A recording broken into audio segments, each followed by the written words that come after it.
Hello again, and welcome to my talk today. It's good to see you on a Monday. I trust you had a good weekend and are ready to face the challenges that the week might bring to us.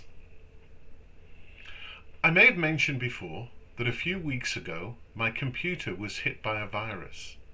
It needed to be reset in a number of ways and carefully cleaned in order to make sure that it was not going to cause problems again.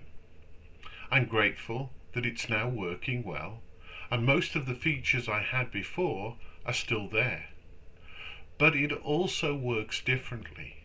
Scanning software has been fitted to patrol the borders, trying to ensure that there are no more invaders. It means every time I open it up, after a while, a message appears to tell me that all is well.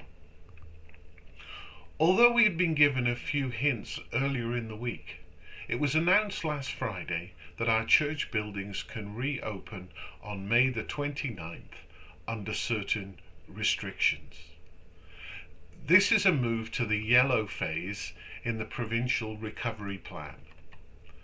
There is no insistence from me or anyone else that buildings have to be reopened. But we can be thankful to God that we're living in a province where our actions in following government advice have led to a low COVID-19 rate. It's very easy to forget to be grateful as things turn towards normality.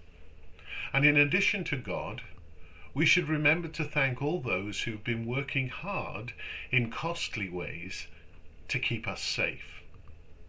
It's also important that we continue to pray for our fellow Canadians in provinces where the virus is still an issue.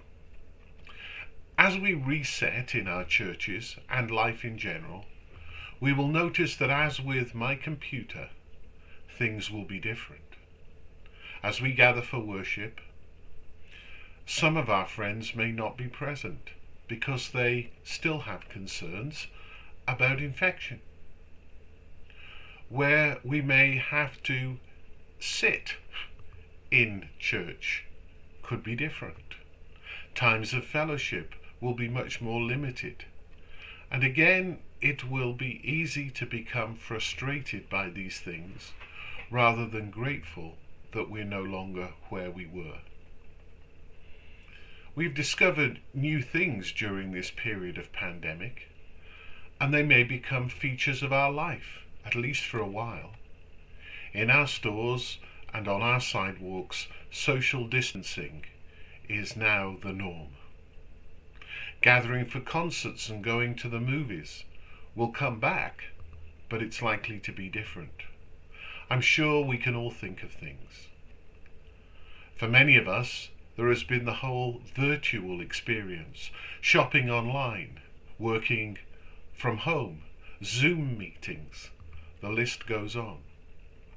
What effect will all these things have on society, our lives, and a sense of well-being?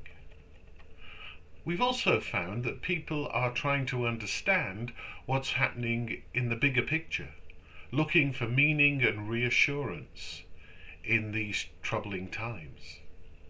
In the land of virtual ministry, people have appeared who may not have done so previously and do not want to come to our buildings for many different reasons. Yet this has been a profound time for them, and God has been touching them through His Holy Spirit. How does our reset continue to minister to them? Over these last months, it's been hard for many of us. There's been isolation, fear, boredom, and many other negative aspects to our lives. We should not and cannot forget these things.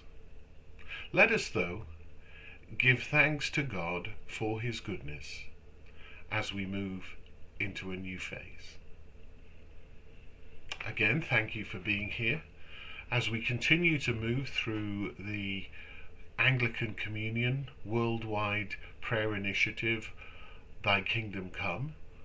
There will be an opportunity to share evening prayer together this evening at 6 o'clock. But until then, God bless and stay safe.